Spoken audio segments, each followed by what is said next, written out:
All right, I'm going to go ahead and start. So welcome. Thank you all for being here today. As you probably know, this webinar is part of the Unpacking Coaching webinar series that the National Center for Pyramid Model Innovations hosts.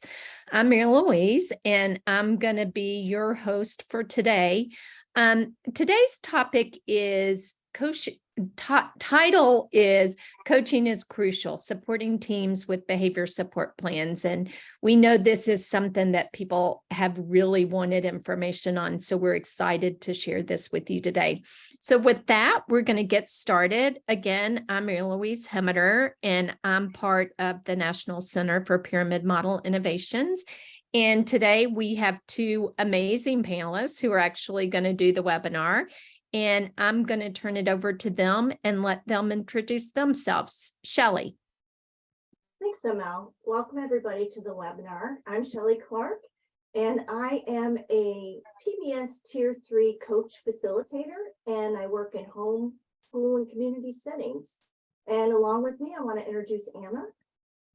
Hi, good afternoon. I'm Anna Winokur. I am also with the National Center for Pyramid Model Innovations, and I work alongside Shelley at the University of South Florida. So we're going to go, so we met our webinar host. Thank you, ML. We're going to go ahead and get started. Really just wanted to set that foundational piece to say that while the focus of our webinar today is on coaching on behavior support plans, we just really want to make sure that folks still understand that our primary focus is on that prevention and promotion. And we really want to lay those foundational pieces so that we don't have a high need to do these intensive interventions while still at the same time recognizing there's going to be children who will benefit from that. And we're always going back to that, asking ourselves, are we using the evidence-based strategies? Are we doing things consistently? Do we have those foundational pieces in place at all tiers? So again, while we're focusing primarily on tier 3, always want to ask ourselves those questions first. So just to situate what we're sharing today with you all, you're going to be hearing from folks who partner with us at University of South Florida. We are a local grant that supports 28 family child care homes and center-based childcare within our Hillsborough County, our community here.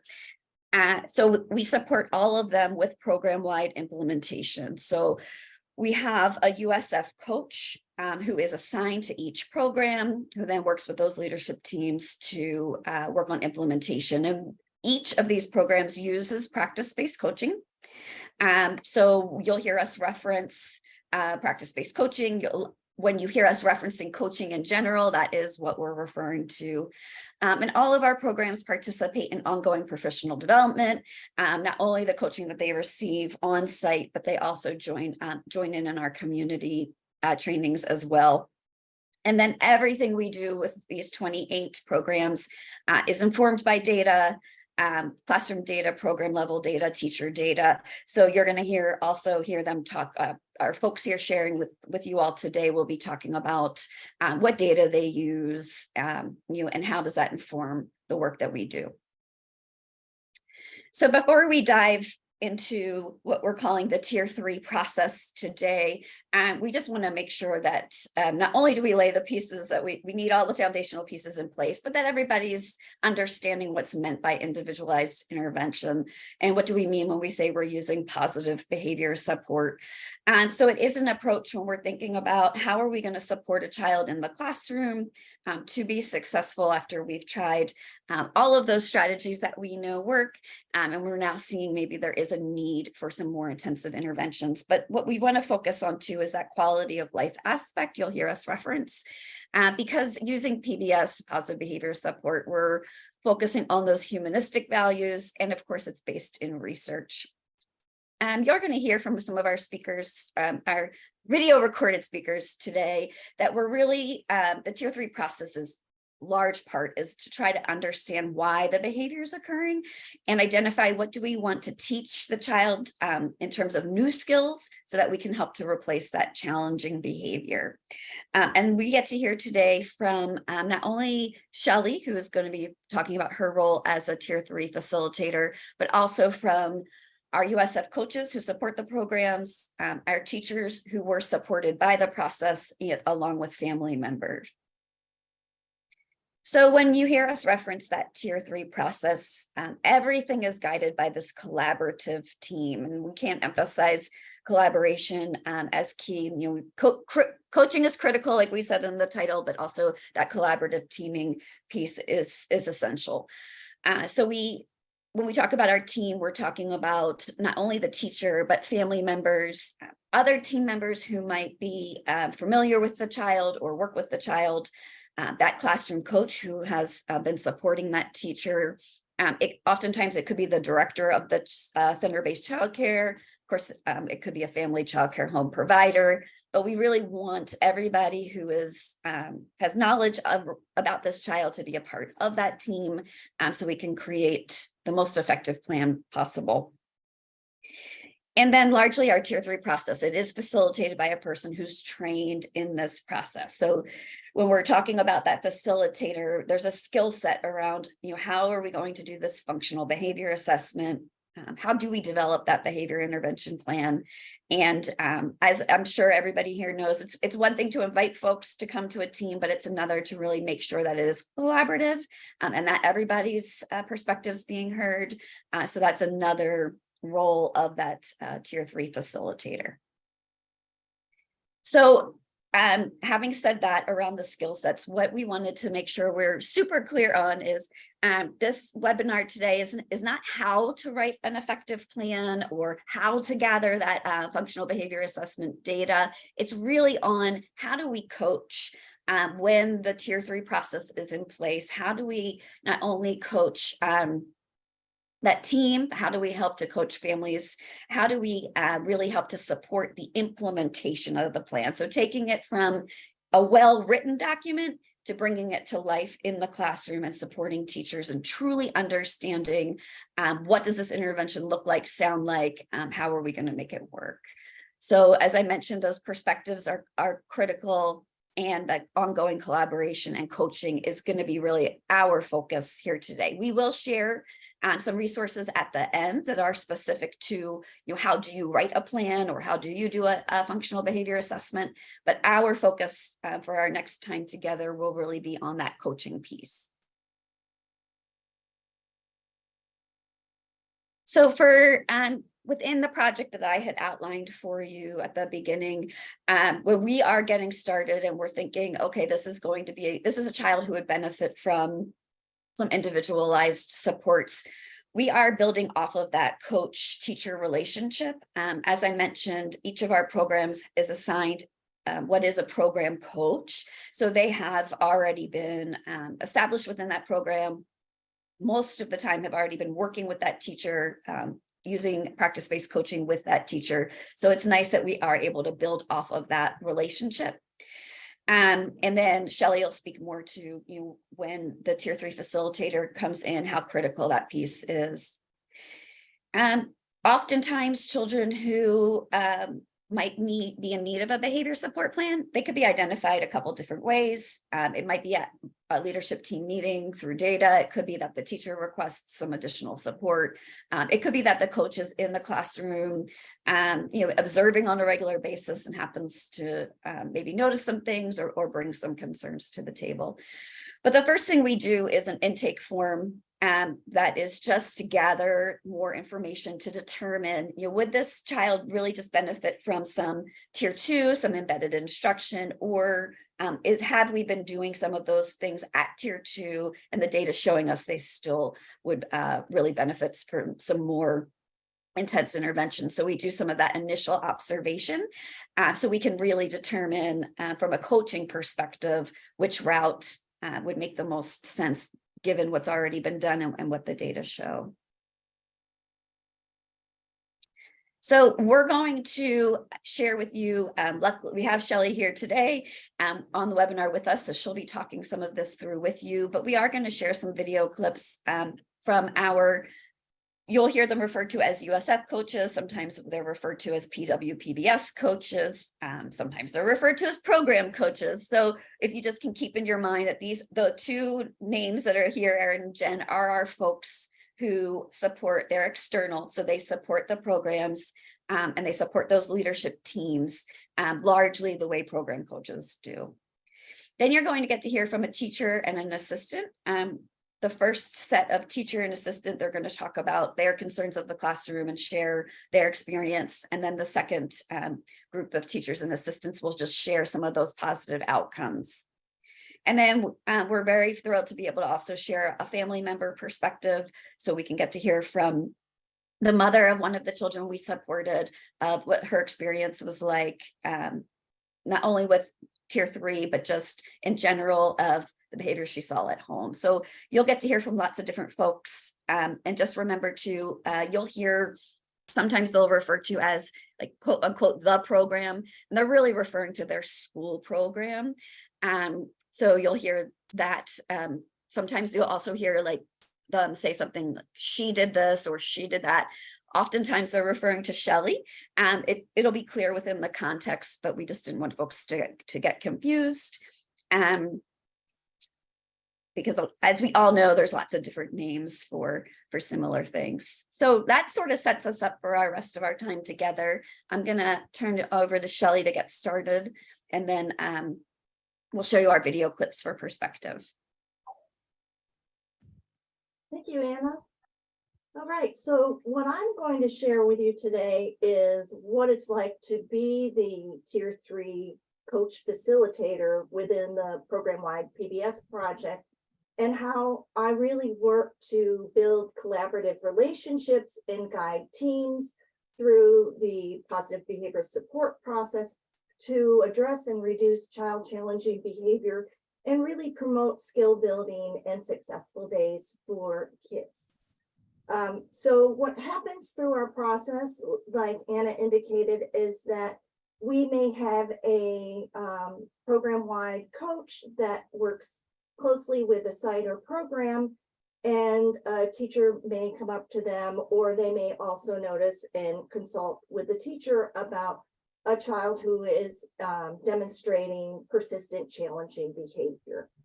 And at that point in time, the USF coach, the program PBS coach, would complete an intake form based on the teacher's concern about the individualized child behavior. I get that intake form, review it, and then meet with our program-wide coaches who already have that nice relationship that Anna was referring to with the teacher, who knows the classroom, and they're also familiar with the child. When we meet, I really want to gain additional information pertaining to child behavior issues and concerns that they're seeing as well, child strengths, any additional or current supports that the child's receiving, such as speech and language services, if they have an identified diagnosis, and what types of strategies may have been tried by the teacher already in terms of promoting success and to reduce problem behavior.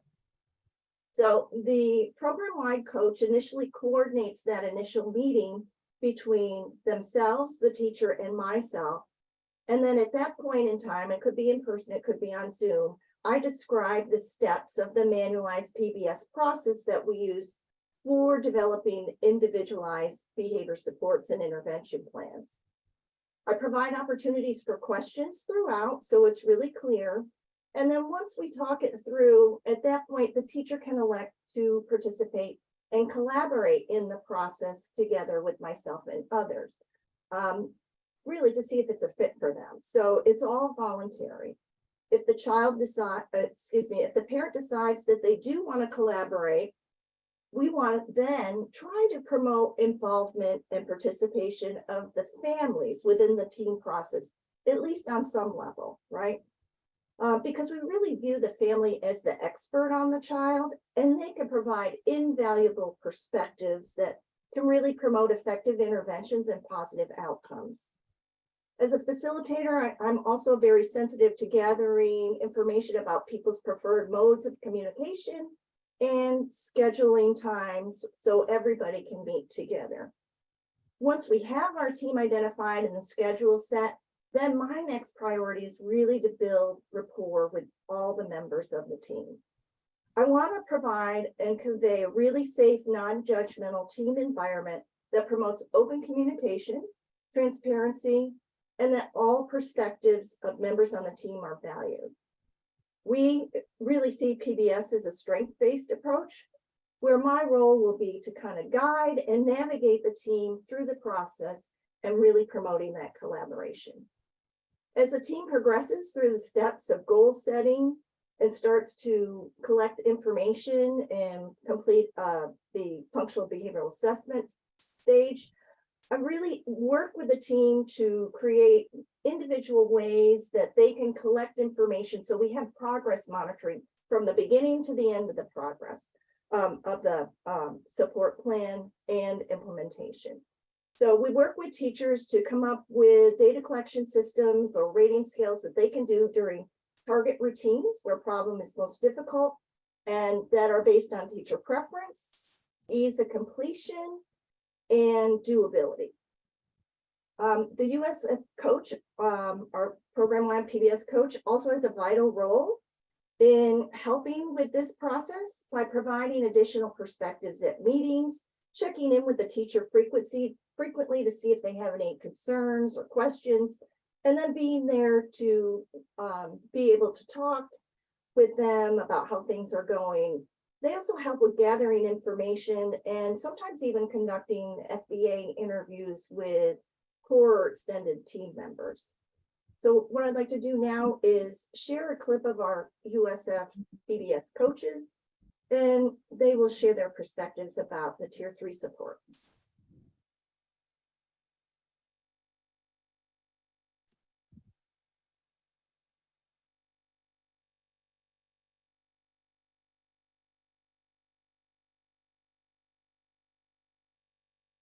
Well, in a perfect scenario, we would have teapot data for this classroom and have goals set so that that hopefully the tiers 1 and 2 are in place and things are being done, and that if there's this behavior, it's because they need tier 3 intervention. So with that being said, then we like to ask for 2 weeks worth of BIR data so that we can gather more information about the kid. Yeah, and I would second that. I think my first thought would be what data have you collected on the child, even if it's not as specific as a BIR. Do you have any information that's giving us some understanding about why the behavior might be happening and how often it's happening? And then, yeah, I agree. Like just looking at that teapot data and figuring out what strengths the teacher has and areas that could really be beneficial to support, so that if she has those practices in place, maybe it would help not only the child of concern, but other children in the classroom.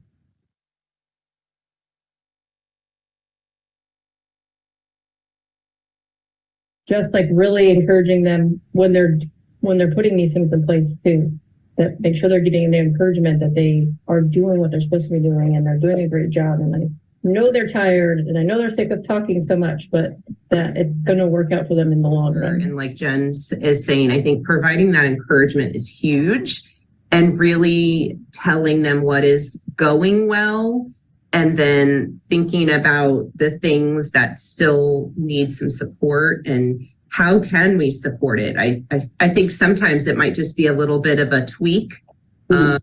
Like for example, a little friend we're working with right now, we had envisioned that this timer that he needed would be put in a central location, but we noticed that it was a lot for him to come out of a center to check the timer versus moving the timer with him. So we made that one little modification and it worked much better.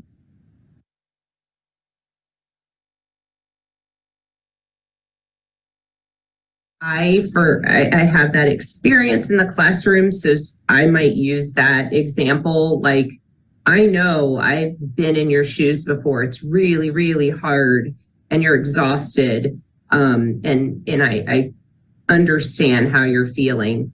And then maybe even talk about the behavior, as it is right now.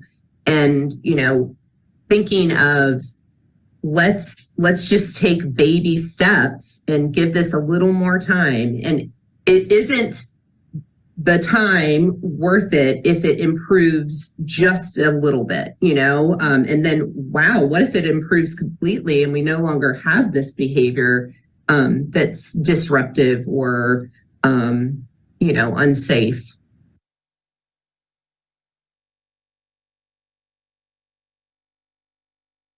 And I think too that I guess it just can't be said enough how important that teaming process is, in that, everybody listens to ideas and it's strength-based. I think that's a really important piece of it, is that let's start out by talking about the strengths of the child. And then think about, what are some of the goals we have for the child and what behavior do we want to target? It doesn't feel, it feels very supportive. And I think I've seen that with the families, just kind of this relief, almost even in their body language when we start the conversation. So I think it just can't be said enough that teaming is so important.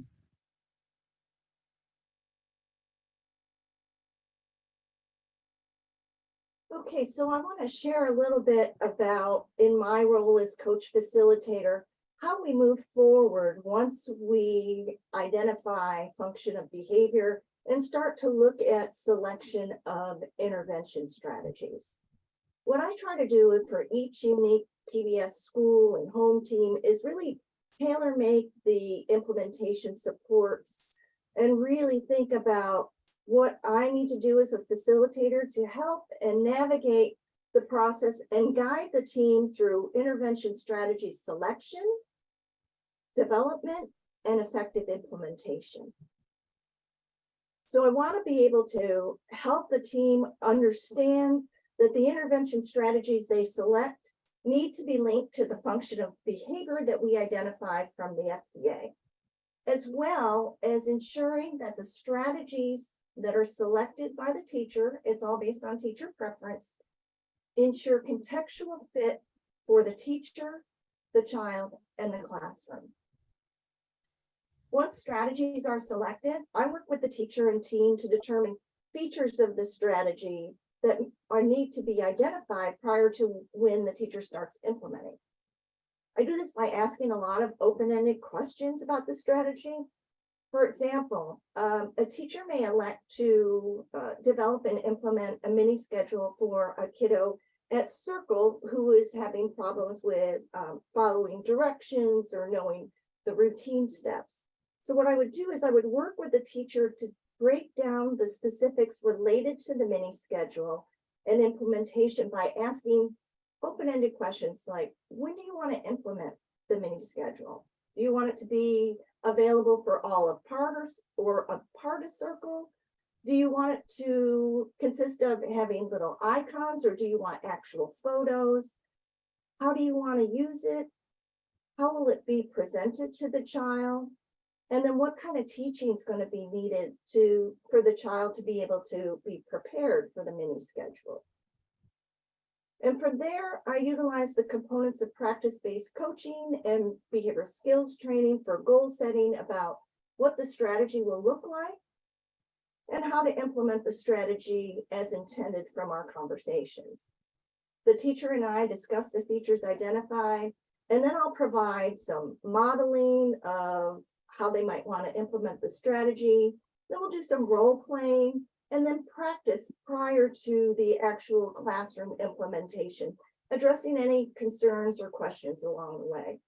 In tandem with that, the teacher will describe features of the strategy, and I'll work on writing out the steps. So kind of like an action plan, what we call an intervention checklist for the individualized behavior support plan strategies, which include prevention strategies, teaching strategies, and modifications to reinforcement.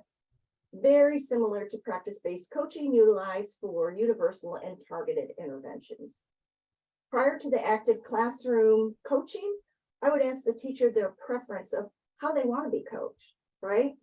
So really providing them with options for when I come into the classroom. Do they prefer me to sit side by side with them when they're starting to introduce the mini schedule?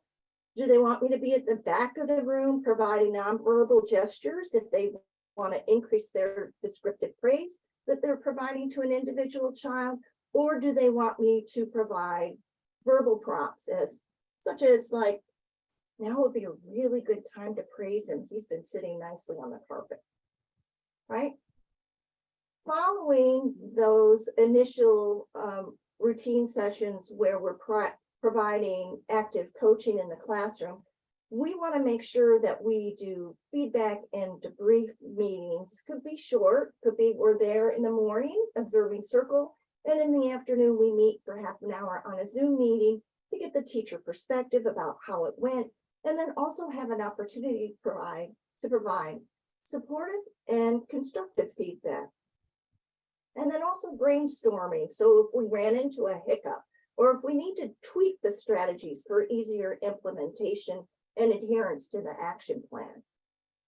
Once the teacher expresses confidence and is implementing the strategies with minimal coaching, then what I do is I support by developing easy fidelity checklists that can be developed on the strategy steps to promote adherence, contextual fit, and also give us a heads up if a strategy is no longer needed or if it's not working and we need to revise it. What's really cool about these fidelity checklists is I can use it as a coach and help guide me to provide feedback. The teacher can also use it as a self-assessment when I'm not there. Or if the site coach is there, the program-wide coach, they can use it to help the teacher as well.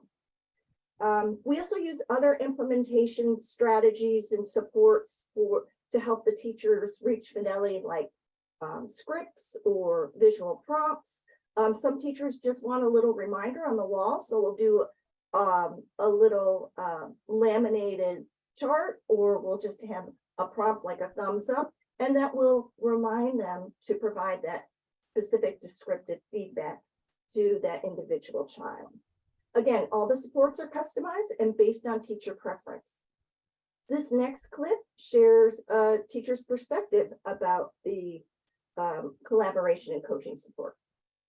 I just want to warn, I think the very beginning of the clip, it might look like the sound's not matching. Just give it a second and it'll be just fine. And then just as a friendly reminder too, they do reference, they'll say she, they're referencing Shelley. And when they say program, they're referencing their school.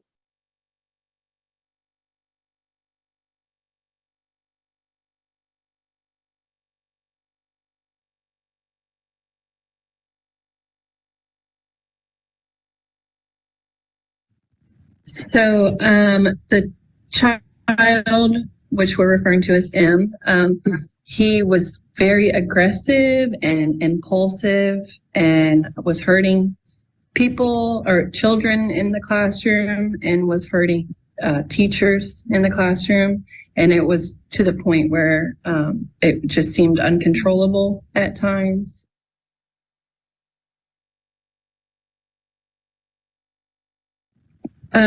So our director of our preschool is the one who reached out initially to Jennifer's team, which because what we were trying in the classroom just wasn't working. So she reached out to Jennifer and Shelley, and that's when they created the team to come to the school and help us.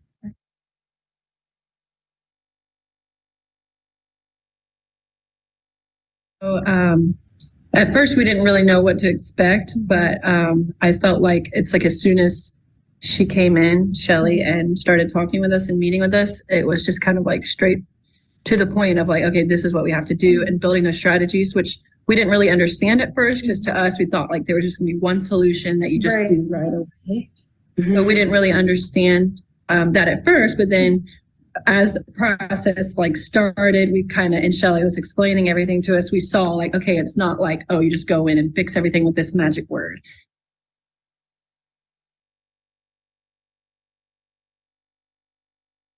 Yeah, I think the best thing was the planned ignoring. Yes, and I would say the timer as well. Yeah, the timer, a timer that physically shows you like how much time is left in the 5 minutes or however long, and the planned ignoring, which are honestly two things that we did not even think of Saved before. us, it's still saving us. Yeah, those are two things that we're still using. Like They're when so you simple. have a child acting out, your first instinct is to go to them and, or if they're doing stuff they're not supposed to, like you think like, oh, I need to go to them every time they're doing. But Shelley taught us like just when you're supposed to plan, ignore, and what he's trying to get your attention and he's getting it. So, and then the timer, like to us, we'd set a timer in our classroom, but it wasn't one that he could see like how much time was left. So that was just kind of like over his head. So Jennifer brought in like a timer that showed how much time was left, and we are using that religiously. So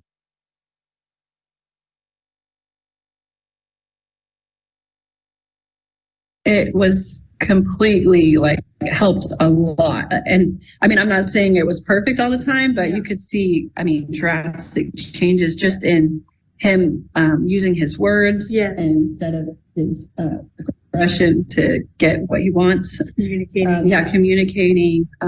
He was hitting less. He was acting out less. He was apologizing after like realizing what he did was wrong. Yeah, going up to friends and teachers and saying he was sorry without being told. I mean, it was completely, reverse his behavior, I feel like, in a good way in the classroom. So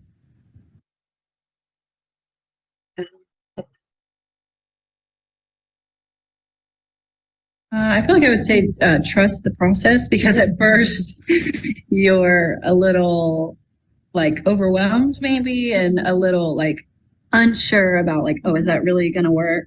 Right. But then you actually implement the strategies and it works. And I like how Shelley would adjust it for the child. So what works for someone at a different school or, whoever might not work for this child. So she was like just constantly tweaking it. And we would work together as a team. It wasn't just Shelley telling us what to do. Right. She made it like for us. Yeah, we would just kind of brainstorm and come up with different things that works better. And so I think trusting the process and not giving up, and you have to be so consistent. Yes. Like if you're consistent, then that's so you have to stick with it. And even if it seems overwhelming, just got to keep with it. Yes. And he has difficult days every now and then, but he's acting a lot better than he did at the beginning of the year. And I think it's just keeping us on our toes to keep being consistent with the strategies, and we can't like let our guard down and stuff. So as we go to the next slide, I just wanted to say, I think that one of the things I like about that clip is that was just their real honest perspective, right? They thought they really did like, this person's going to come in and fix everything. And I felt that's what a lot of times, when you're reaching out for help as a teacher, you're sort of hoping that's what it's going to be. So I felt like that was a real important thing. So when you are coaching and supporting a teacher, just recognizing that might be what they think is, that's what's going to happen. And I did also just wanted to point out too, that they, as the teacher and the teacher assistant were talking, and they were saying, the two strategies, of course, they did the functional behavior assessment and determined what the function was. And she did reference the attention. So just didn't want you to think we just pulled out two strategies, but those were the ones that really were impactful and that also they were able to use with other children in the class. So I'll turn it back over to you, Shelley. Yeah, they really did an amazing job. I learned so much from them. I think the other point as they were talking is about the expectation that it's going to happen like tomorrow. So we have to be very intentional as we go through the process and develop the plan to make sure we're addressing the right function, and also make sure it has contextual fit and that the teachers want to implement it, because if not, we're not going to see behavior change and we won't have any effective outcomes, and the teachers will be frustrated as well. So thinking along those lines, the USF coaches are also invaluable in, like they were saying, that persistence, like hang in there, it's coming, because I couldn't be there as often as the site coaches. So they were really a lifeline. And they also really helped with promoting family involvement and providing information to me about how I could contact the family and loop me right into an email before we even start the process. So that way I could contact the family, introduce myself, what my role is, what the process involves, and really invite them to participate on the team. Some, it's very different with families. Some families were interested in attending all the PBS meetings, whereas other families opted more for participation by receiving weekly updates and summaries, either through email or by phone calls, and as well as successes that occur too. It was always really important that if they weren't directly involved with meetings, that we could provide them with those progressive updates, those positive successes. And we also provided all the time the opportunity for them to ask questions, convey their concerns, and also share their perspectives. Because a lot of times when we start stuff at school, we also see that we also have parents report that there's changes at home in behavior as well. Again, we want to accommodate family schedules and mode of communication. And especially since the start of the pandemic, we've really tried to be creative about how families can attend meetings and fully participate where it's not restricted or limited to in-person contact. So what we've done, especially the past 3 years, is we have really had either online platforms or hybrid model, right? Either meeting in person or doing Zoom, or some are online and some are in person for our team meetings and information gathering. Again, using that strength-based approach to build rapport, and sometimes it's harder on Zoom, right? And really get to know the family better. That's been really helpful, I think, for me to learn that providing just a short little summary of the meeting or providing them with a written agenda of maybe 4 or 5 bullet points so they know what's coming, there's clarity in what we're going to talk about, and they have predictability. In the first meeting with families, typically we ask them to share their child's strengths, not only to start off on a positive note, but so we can get a better comprehensive picture of the child, the family, what they value, and their lifestyle. As we see positive behavior change in the classroom following intervention implementation, we offer the family the opportunity to repeat the PBS process for any difficulties that the family and child may be experiencing during home routines. If the family elects to receive those supports, we start a similar PBS process, but we already have a lot of information, so it goes fairly quickly.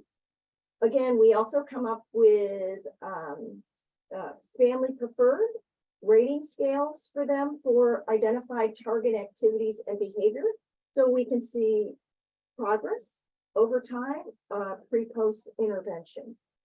And again, these are developed by the family, and I just guide them, and it's based on their preference and the ease of completion for them.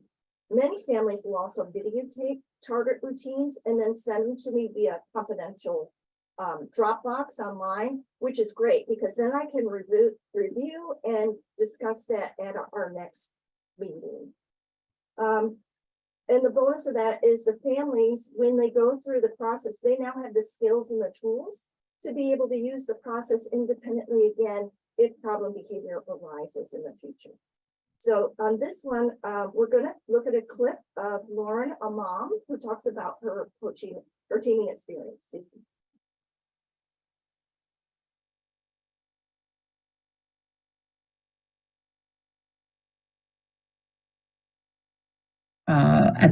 At the beginning, when I first sought assistance from the program, he wouldn't comply with any directive that I gave him, even for safety.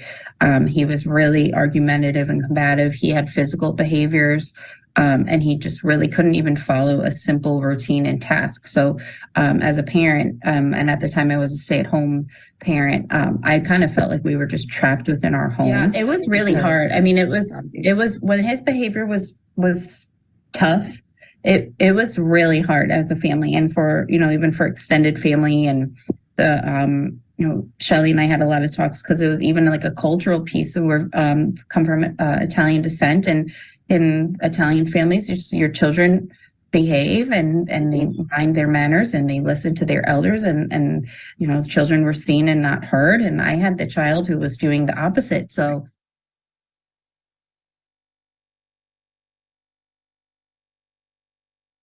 just very comfortable, very collaborative. They never make you feel like you're doing anything wrong or that this is your fault or embarrassed or shame, in the way that behavior can be a taboo subject for other parents or in a typical neighborhood. But when you are having a challenging behavior in your home, it's really wonderful to team with the team at USF, because the team is just giving you those skills and support without any judgment or bias or anything negative. It just really kind of pulls you back together to feel like I can do this and I can help support my child and help support my family. So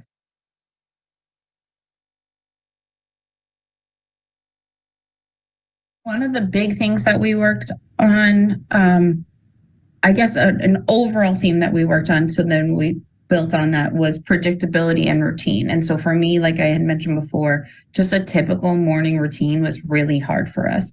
And so with our person, Shelley, we came up with visual schedules as part of our morning routine for that predictability and routine. And we had them printed out, and they were laminated and put kind of like, not all over our house, but we had some downstairs and some upstairs in his bedroom. So whereas like if I would take my son to use the restroom and start to get dressed, he would elope and run out the front door. So we went from eloping or using physical aggression to the ultimate goal is for him to do the routine independently, which I'll say even today, he's not always completely independent in his routine, but he's no longer eloping nor using physical aggression where, and if I tried to get him to go to the bathroom, brush his teeth and get dressed, it took 2 hours, and he was half the time out the door and half the time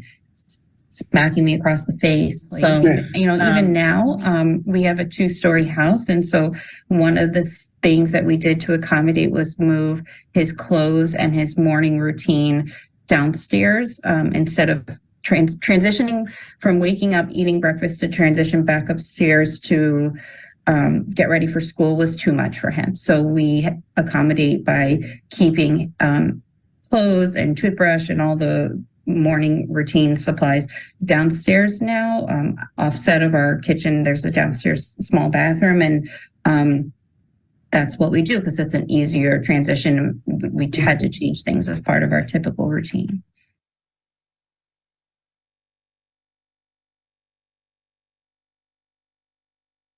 At the beginning, sometimes you think things aren't working, but you have to keep doing it. And we did gather data, so that was interesting to see, like the spikes of how things were going. But before I had started the program, people would say like, "Oh, try rewards or this or that." And so I had bought a bunch of toys at the Dollar Tree, and I kept him in a bucket on top of the refrigerator. And if he, completed a task or whatever, I'd let him play with it and put it back. But that didn't work. But that's because that wasn't like I found out that wasn't something that really motivated him. So when we first started doing the visual schedule and, bringing it back and showing him this, it took a couple weeks for it to really pan out. And even I was like, this isn't going to work. He's just going to keep running away or hitting me or this or that. But the more we just kept to it, the better it is. So I just also wanted to just comment too. I know you can hear me go, just because everything she shared was so wonderful. We'll hear from her again. We wish we could show you the whole half an hour. She shared so many wonderful things, but I think with the coaching piece with that, and you can even see when she said, so we brought the visual and we brought it back, you could tell that, when she and Shelley were working together, they went through like, how do you use the visual schedule and what's it going to look like in your home? Even the fact she said we have a 2-story house, right? So we're taking that into consideration. Those are the kinds of really critical pieces of the conversation that sometimes I think we overlook when we're writing a plan, because we want to write a really good plan, but we need to take all of those pieces that she talked about into consideration to make it an effective living plan that works. So I'll pass it back. I get so excited. I just want to. Thanks, Anna. Yeah, we had a lot of celebrations with that family when we collaborated. So we have the rating scales that we can track over time, like Lauren was talking about, and see change and see that improvement and increase of independence and replacement skills being utilized by the child independently. Then we also do things like we capture social validation measures. So we do short surveys for members of the team on the goals, procedures, and outcomes related to the process. And in addition to that, we share and promote celebrations and successes weekly in our meetings. And I make sure that I track those and write those down. A lot of things that we hear about are qualitative changes, such as teachers reporting that the child's playing with peers more. We didn't identify that as a target behavior, right?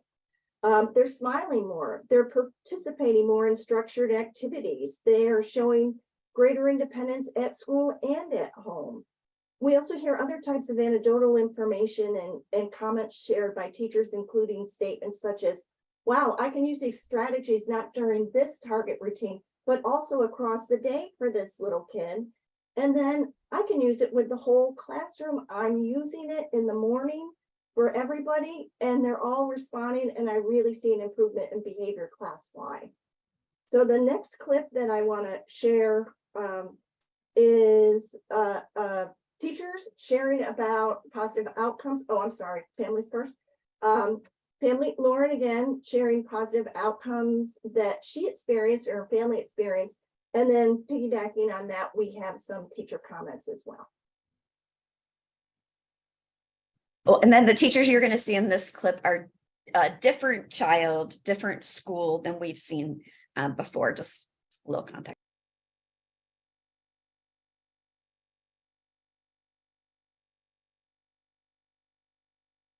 And so working with the program as well as the school working with the program, he has made very big gains, so much so that we've really faded most of the supports that we were using for him. And as a parent, I have anxieties of, have I pulled it back too far? Has he gained enough skills on his own? Do I need to be doing more things as accommodations for him in our home or at school? But he's really made such progress that most of his supports have truly faded to be nothing as compared to typical children. So it's funny, as I'm reading this, we really were at the top of the tier 3, and now he's back at the tier 1, which is amazing. And I hope it stays that way. What I did learn from Shelly, who's the person that we worked with, is sometimes things are kind of cyclical or it could come back again. And it's okay to put some supports back in place as a margin and a safety net, and then fade again as needed. So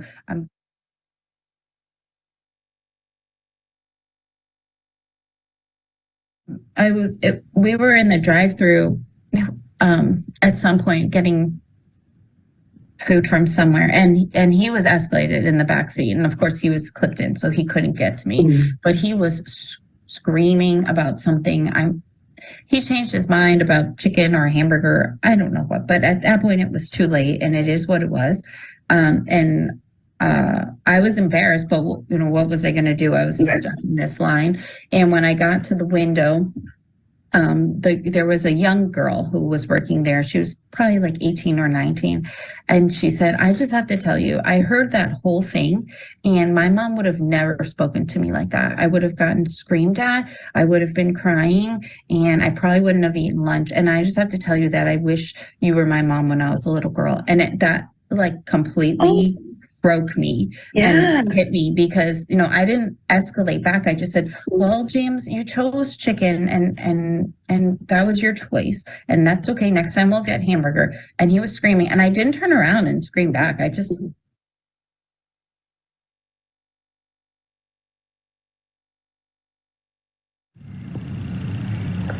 After implementing all the strategies that we planned for this child, we were able to see the amazing improvement. We were not only proud of him, but we were so happy to see that everything that we were trying to do to help him and support him was working, and it was working in an amazing way. One of the ways that it worked for him was being able to socialize with other friends. At the beginning, he felt very lonely because he was not called to a group or to a center by his friends. But after these strategies worked and he started changing his behavior, kids began to call him and say, please come play with us. And they will save a spot for him at the table. They will call him to the centers. They want him to play with them. And it was very important for this child to see other children calling him.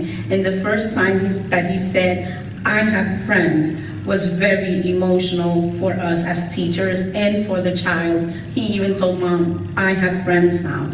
And that was very emotional. And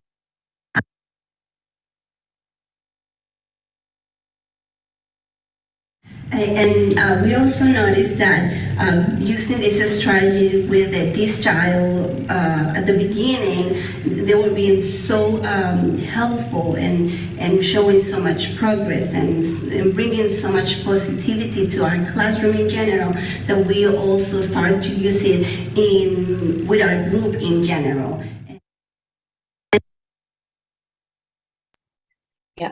So I love, of course, we always love to hear the great outcomes and things that happen. But I think a couple things with that is, or the big message or takeaway I always, after I've watched this a couple of times, just you can see in their faces almost like when they're talking about, whether it's mom or the teachers, like, oh, we had this, and then like, oh, it works. And you could even just see their body language and, just how relieved that the adults felt. And of course, we couldn't show you everything, but they just talked about not feeling alone and not feeling like you're on this island with this humongous challenge. So I think that's another really important piece as you are coaching on a plan or helping a teacher with a plan and a team with a plan, is that we remember that they are in this all day, every day, and what can we do so they don't feel like an island, and they do feel empowered to be able to try these practices. And I think the strategies that each mention, whether it be the timer, the planned ignoring, or lessening the transitions, those are all things we know are really great practices, right? We coach teachers to do that, but you could feel that they saw this work so well when they individualized it for a child. It was almost like then their eyes were open. Oh, this could work for so many children. So there's those nice unintended things that happen once they see success and really feel that level of support. So we hope that that message came through with the video clips, is just how supported folks felt. Because we can hand the nicest written plan in the whole world, but if I don't feel capable of doing it as a teacher or as a family member, or I don't even know where to start, then the chances of it coming to life are much slimmer. Okay. So as we just wrap up, I know we're our time today. We just wanted to hopefully that you're leaving with some major messages: collaborative teaming, collaborate. We want to determine the function. We want to develop a really successful plan. And then we want to make sure that everybody who's at the table, their voices are not only heard, but we're supporting them with the actual action of it. Teachers and families involved at every step. Hopefully too, you heard that message, whether it be from the program coach to the classroom teacher to mom, that there was not a time, and I promise we didn't just edit, they didn't say that and we edited it out. There wasn't a time where they said like, oh, I didn't know what to do next, or I didn't know where to turn, or they knew who to contact on the team. If something wasn't working, they weren't afraid to say it's not working. They knew they would get help to tweak it. So coaching is crucial, and looking at that data is really critical too. And you heard mom briefly mention that as well. So she was even looking at like how long tantrums were lasting at home. And of course, we supported the families with doing that. I mean, the teachers with doing that as well. These are all from PMI. So if you go to challengingbehavior.org, these are just some additional resources. By no means is this comprehensive, but we know that we did not go into the step-by-step process. So if that is something that you were looking for, there's a webinar from the admin perspective. There's a great document about the module that's the overview of the PTRYC process that's new if you haven't seen it.